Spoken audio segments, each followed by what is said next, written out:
Bonsoir à toutes et à tous. Aujourd'hui, jeudi 21 juillet, une nouvelle page d'actualité toujours aussi riche et qui met en relief les actions portées sur notre territoire. Comme toujours, nous sommes en direct et en live stream Facebook. Et comme vous savez, nous n'aurons pas de focus ce soir pour mieux vivre le sport en direct.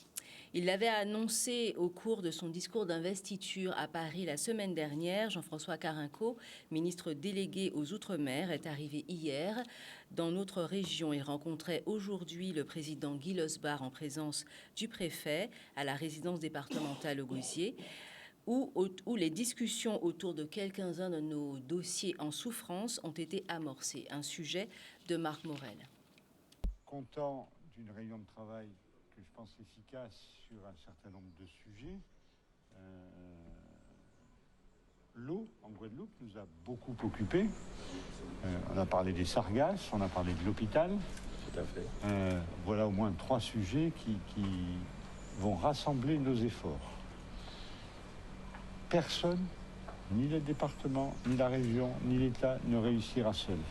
C'est ça qu'on a essayé de se dire, dossier par dossier, et moi je suis content de travailler avec le président Losbar. Ce qui est important, c'est qu'on a pu définir une méthode, aussi une planification, donc des dates. Et ce qui est intéressant, c'est que nous soyons très concrets.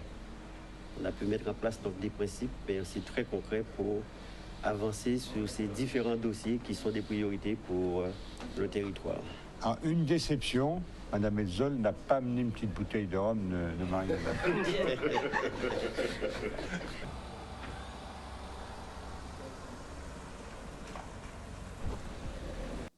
Le ministre Jean-François Carenco rencontrait également l'intersyndicale à la préfecture où les secrétaires des différentes organisations ont exposé leurs revendications. La confiance n'est pas de mise face à un ministre qui a une longue expérience du territoire et qui connaît d'ailleurs la sociologie du pays.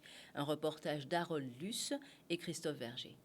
Alors, dans un premier temps, les camarades ont exposé la situation de manière globale. Sur la situation des non-vaccinés et aussi de la réintégration. Mais surtout, mon intervention a été sur la carence et la défaillance des services de l'État au sein de la Guadeloupe. Cette confiance, c'est tout ça dans nous-mêmes, dans le combat que nous menons. Et ça clair, nous bien dire comme ça, quel soit ça on dit ou qu'est fait, nous tout le temps ou pas fait, nous pas ni à faire confiance. La confiance, encore une fois, c'est l'engagement. L'engagement, encore une fois, de mise en œuvre, ça, on décide. Il dit nous, ça, il a engagé, bien évidemment, à intervenir à niveau qu'il faut, parce que ça a assez duré. Ça a assez duré, qui pour les soignants, qui pour les personnels suspendus. Nous faisons comprendre que oui, c'est vrai, il y a un problème en Guadeloupe tout bonnement. D'ailleurs, c'est pour ça que nous menons une plateforme de revendication que nous déposons depuis septembre 2021. Mais avant tout, c'est urgent et essentiel que nous réglions le problème à l'ensemble des soignants qui suspendent, à l'ensemble du médico-social qui suspendent et l'ensemble des libéraux là qui ne peuvent pas exercer métier à eux. On va continuer le combat pour permettre qu'il y ait une certaine lisibilité, une certaine clarté, mais aussi que nos jeunes Guadeloupéens puissent trouver du travail au sein de la Guadeloupe. On peut bien comprendre qu'au départ, il était petit brin qui a hésité, il a dit qu'il n'y a pas de pouvoir décisionnaire, qu'il faut y remonter. Enfin, nous faisons comprendre que ça a fait plus de 1 an que nous avons gommé. Nous ne pas venir là pour dire bonjour ou bien pour exposer les problèmes là. Ils connaissent parfaitement la situation à la Guadeloupe. Ils connaissent parfaitement les difficultés que les travailleurs vivent et ils connaissent parfaitement cas conséquences à loi là, ça, si j'en là, l'ensemble des travailleurs qui suspendent. Non, mais comme d'habitude, hein, le cas qui est de renfort, le renfort là, c'est pas ni mon enfance. Encore une fois, c'est de la propagande pour faire nous comprendre, les gens qui suspendent comprendre que de toute façon, j'ai dehors. Mais si je parle, à partir de dehors, ça veut dire qu'ils ont décidé de fermer l'hôpital là. Ils sont en train de fermer l'hôpital là. L'hôpital là sans vie, sans activité. Il y a des gens qui sont vaccinés, qui sont très malades. Il y a des malades qui ont attrapé Covid alors qu'ils ont entré sur Covid. L'hôpital là, c'est le bordel. Voilà, donc nous espérons qu'à la suite de cette rencontre, les choses vont bouger, notamment pour les membres de l'hôpital en fait qui sont suspendus. Autre dossier, donc le 24 juin 2022, des migrants tentent de franchir les barrières de l'enclave espagnole de Melilla. ont été violemment molestés, battus et tués par les gardes frontières espagnols et marocains. Ces faits ne sont pas évoqués par les médias nationaux, donc on en parle ce soir. 27 morts et plus de 300 blessés ont été décomptés au bilan du massacre. C'est un énième épisode qui marque le paroxysme de la guerre menée contre l'immigration dans ces zones. 2 jours plus tôt d'ailleurs, le 22 juin 2022, la Commission européenne se félicitait des progrès autour du pacte sur l'asile et la migration. Aujourd'hui, le CIPN, le MIR et le FKNG donnaient une conférence de presse aux Abîmes pour déclarer leur mobilisation face au silence des autorités. Michel Depape y était. En l'âge de là, d'avoir, en tant qu'être humain, en tant que personne engagée dans différents combats, à tous les niveaux, et singulièrement politiques, on va considérer que nous ne pouvons pas garder un crime qu'a fait. Et en plus, un crime qu'a fait en les des frères africains, et que nous pas rien à dire, quoi. Et nous silencieux, et qu'en fait, nous avons réagi seulement les médias qui ont dit ah ouais, il y a un problème là, nous toutes fait nous plairer, je suis Charlie. On a dit ça volontairement parce que c'est comme ça a fonctionné. Les médias là qui ont tollé et ont habité de masse pour faire en sorte de focaliser là ils voulaient nous garder et à qui moment ils voulaient nous plairer. Eh bien là, je là parce que nèg jalas prend et le nèg pas là pour prendre encore. Alors faut nous doubout parce que nous sommes descendants et héritiers à un peuple qui vient directement de l'Afrique malgré et contraint, violé, menacé, torturé, tout ça voulu qui crime et je là nous a dit ah ouais, faut ça rester. Et c'est pour ça là je là moi dit tout le monde garder bien dedans à yo. Peuple afro descendant qui ici dans et qui dans toute la Caraïbe et qui en pays la France ou qui en pays États-Unis, eh bien ils sont pas là par hasard. Zola ils vont devoir d'exiger une réparation et des dignités et respect. Ça est passé à Melilla, c'est-à-dire le massacre des migrants, complètement passé sous silence par les médias occidentaux et nous ne pouvons pas accepter ça. Nous ne pouvons pas accepter ça par d'avoir nous dans une situation où il y a fait les migrants africains servir de monnaie d'échange dans un jeu où l'Union européenne mettait en place pour empêcher, soi-disant, que les migrants arrivaient de manière trop importante à Casayo. Et il y a payé des pays comme le Maroc, la Libye, la Turquie, pour mettre ces menaces dans des conditions qui empêchent de rentrer à Casayo. Mais c'est des conditions complètement unanimes et qui ont créé des situations atroces pour ces migrants-là. Nous, ni l'esclavage en Libye, je dis là à Melilla, ni en massacre. Alors nous voulons interpeller à la fois le gouvernement espagnol, à la fois l'Union européenne et à la fois le Maroc pour dire trop c'est trop et que nous ne pouvons pas accepter ça. Alors nous avons lancé aussi des actions et nous avons lancé un appel au boycott contre le Maroc. Nous avons dit nous ne pouvons pas importer l'argent en nous à travers notamment le tourisme dans un pays où il y a tiré si des migrants d'origine africaine, des migrants africains. C'est insupportable et il faut mettre un haut là dans ça. Voilà, donc un rappel qu'il nous faut exprimer notre solidarité panafricaine au-delà simplement de la culture. Voilà, donc nous, pour notre page des sports, nous allons à Goyave d'abord, où Voile et Loisirs 44 lance les défis La Plage avec Rodolphe Sefou, navigateur qui sera bientôt engagé sur la route du Rhum. Un projet qui concilie solidarité, tolérance et dépassement de soi à l'adresse des jeunes défavorisés et en situation de handicap. Un reportage de Charlie Dagonia et M. Méridan. Très important et belle cérémonie puisque comme Alors nous menons cette action à Goyave avec Voile et Loisirs 44. C'est ce qu'on appelle nous les défis La Plage, c'est-à-dire qu'on a mené un groupe de jeunes des quartiers difficiles prioritaires et un groupe de jeunes en situation de handicap mental à suivre des défis et des challenges qu'ils devront relever ensemble afin de travailler, de collaborer ensemble en fonction de leurs différences et de leurs ressemblances. Donc là, c'est un défi de voile nautique et ça a été aussi impulsé sous la houlette du navigateur Rodolphe Seffo qui prend la route du Rhum le 6 novembre de cette année. Ils doivent apprendre sur ces petits catamarans à se diriger ensemble, donc travailler ensemble, aller dans la même direction. Peut-être pas de la même manière parce qu'ils n'ont pas les mêmes capacités, mais avec des capacités différentes, aller dans la même direction, s'orienter et surtout revenir au bord. Parce que voilà, c'est bien beau d'y aller, il faut revenir. Je vis en Seine-Saint-Denis à Noisy-le-Grand, donc ce sont des jeunes de la Seine-Saint-Denis. La majorité vivent à Noisy-le-Grand et nous sommes venus ici parce que je suis originaire de la Guadeloupe, j'ai vécu ici, j'ai grandi ici et j'ai toujours voulu mettre en place les actions que je fais en Seine-Saint-Denis ici en Guadeloupe. Donc c'est une occasion de faire le prolongement de mon action là-bas et plus tard pouvoir peut-être s'implanter en Guadeloupe et y rester. Football maintenant, initiation et perfectionnement avec Soccer Plus. Occuper les jeunes pendant les vacances, certes, oui, tout en favorisant leur développement dans un esprit ludique et sain. Tel est le but de cette opération. Marc Morel les a rencontrés. Le stage était ouvert aux 7 à 17 ans. Donc on a vraiment tout type d'âge qu'on répartit par 3 groupes de catégories. Donc on a les plus petits, les moyens, c'est-à-dire les 10-13 ans. Et après on a les plus grands de 13 à 17 ans. Ça se passe très bien. Durant la première semaine, on a eu une trentaine d'enfants. La deuxième semaine, on est à 35. Donc ça se passe très bien. Les enfants sont très contents. Donc on leur permet un peu de toucher à tout. Donc on fait du futsal, on a le terrain synthétique. Donc ça leur permet de revoir leur gamme durant les vacances pour ceux qui sont en club. Et pour les débutants, ça leur permet de prendre une première initiation au football pour pouvoir, à la rentrée, éventuellement souscrire dans un club. Ce stage se passe très bien, on s'amuse, on travaille. C'est un bon stage. Alors, on a fait des exercices sur le terrain de foot, on a fait quelques matchs de futsal. On a intégré le futsal car c'est une discipline complémentaire au football. Ça permet aux enfants de varier un peu leurs compétences. Ça permet aussi de mettre en avant leur technique et de développer d'autres capacités. Étant donné que c'est un stage qui a lieu durant les vacances, donc on essaye de leur permettre de passer des moments assez agréables. Donc la première semaine, on a fait une sortie sur la plage du Moule. Donc on a fait du beach soccer, beach volley. Là, cette semaine, on est parti au tapeur. C'était hier, les enfants passaient un super moment, ils étaient vraiment contents. Donc l'esprit, c'est vraiment garder un esprit de vacances, quoi. Alors, petite devinette.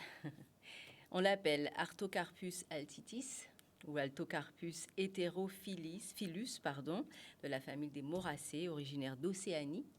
C'est un proche du jacquier, largement répandu sous les tropiques. On l'appelle brioche, châtaignier pays, pin, ou boudjou en Jamaïque, ou encore mamboya en Lingala, ou fruit à pain chez nous. Alors, ce dimanche 24 juillet, ce sera la fête du fruit à pain, opération lancée par Nouvelle Voie. Bonsoir Monsieur Deloumeau, qui est avec nous sur le plateau ce soir. Bonsoir, merci de nous proposer cette audience. Merci aux auditeurs de Canal 10.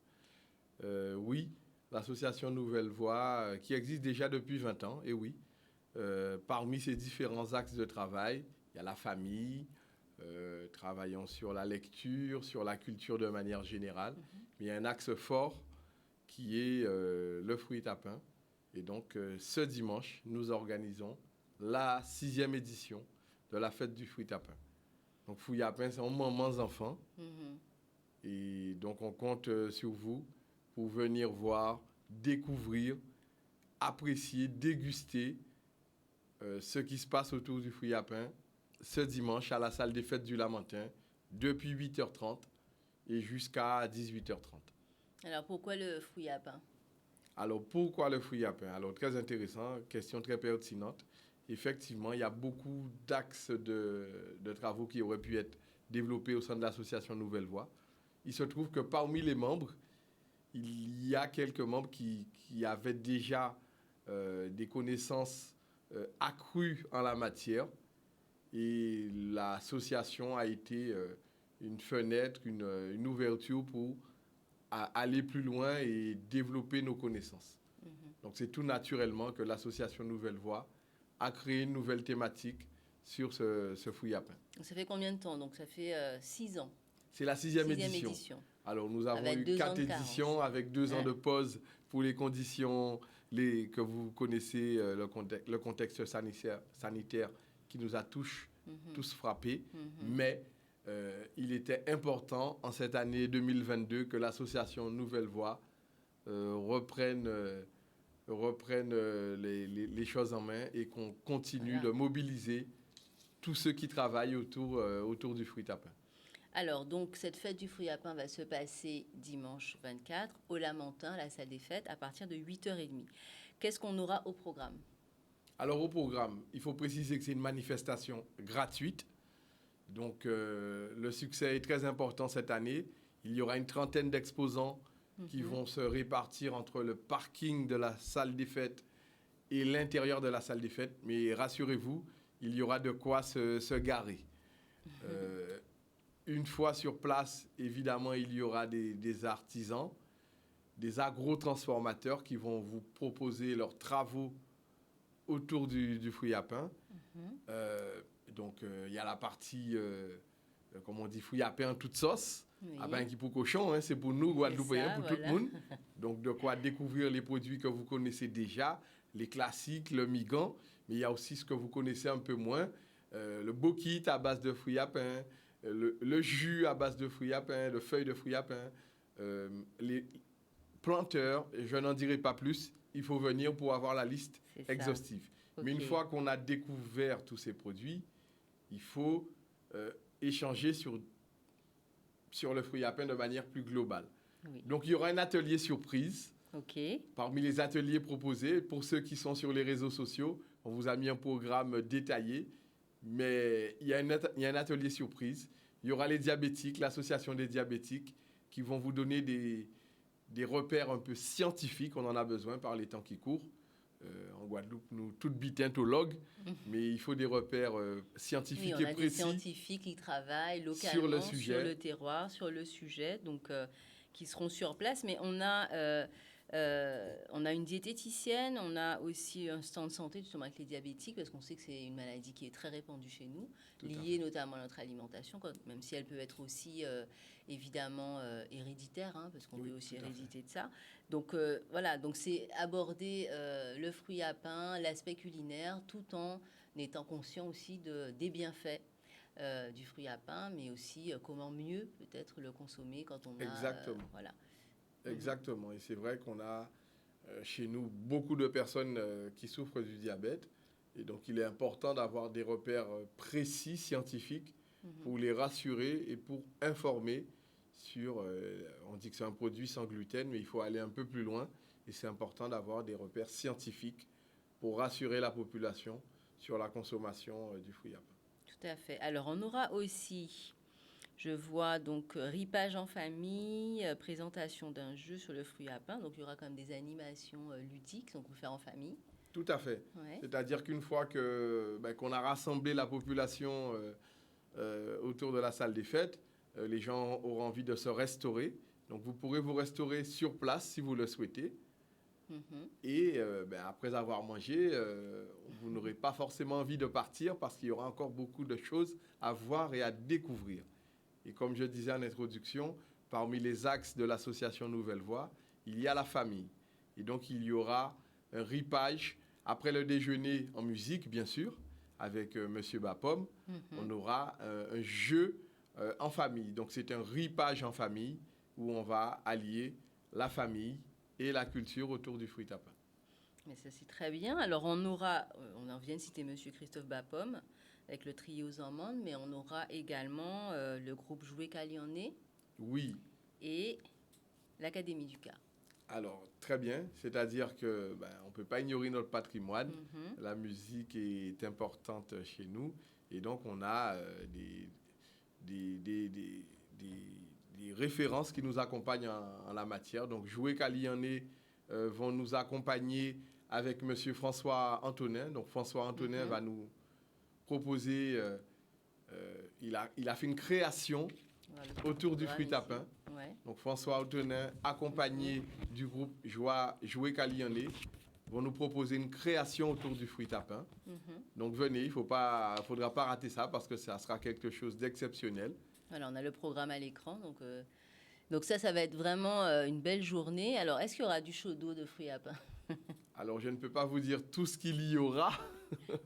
Il y aura des produits que vous connaissez et des produits que vous ne connaissez pas, parce qu'on pense tout savoir sur le fruit à pain. Mais je répète, à part pour cochon, c'est pour nous, c'est pour Guadeloupéens. Donc, les vacanciers, les amis, la famille, venez. Il y a beaucoup, beaucoup à voir, à goûter, à déguster, à écouter, à apprendre autour du fruit à pain. Parce qu'on sait que, bon, je me souviens dans mon enfance, ma grand-mère faisait la confiture de popote. On espère qu'on va trouver la confiture de popote. Alors, il y aura de la confiture faite à base de fruits à pain. Oui. Mais c'est vrai qu'il y aura beaucoup d'exposants. Donc, comme je le disais, il y aura du jus, il y aura de la confiture, il y aura du punch, il y aura des liqueurs. Parce que rien ne se jette dans le fruit à pain, en fait. Rien ne se jette. Exactement. Eh bien, vous avez tout dit. Rien ne se jette. Et alors, on a quand même... qu'il faut vraiment mettre en valeur. Et on y tient au sein de l'association Nouvelle Voie. Et on ne veut pas garder ce privilège au sein de l'association. Il faut le partager avec l'ensemble de la Guadeloupe. Magnifique. Alors, on a un numéro de téléphone, si vous avez besoin d'informations. Le 06 90 33 76 49. Donc, n'hésitez pas à appeler ou alors sur Facebook Nouvelle Voie. Tout à fait. Un seul mot, en créole, évidemment, hein, NOUVELVWA. Il y a une page dédiée également, Nouvelle Voie célèbre le fruit à pain. Une page Facebook, Nouvelle Voie célèbre le fruit à pain. Donc là, une édition, est-ce que ça a été compliqué à mettre en place après notre grande parenthèse qui se ferme à peine? Oui et non. Oui, parce qu'il y a le contexte sanitaire qui touche tout le monde. Non, parce qu'il y a une telle ferveur autour de nous, les artisans, les agro-transformateurs, les diététiciens qui sont demandeurs de cet événement, parce que nous, c'est en grand semblé aussi. Nous ne sommes pas les seuls à travailler sur le sujet. La fête du fruit à pain, c'est l'occasion de rassembler. Donc oui, ces gens-là nous ont facilité la tâche pour organiser cette 6e édition. Voilà, donc ce sera le mot de la fin. Merci de nous avoir suivis. Donc je rappelle, la fête du fruit à pain ce dimanche, 8h30, à partir de 8h30, à la salle des fêtes du Lamentin. Nous n'aurons pas de focus ce soir, comme je le rappelle. On se retrouve demain pour l'information. Je vous souhaite une bonne soirée et encore une fois, prudence sur les routes.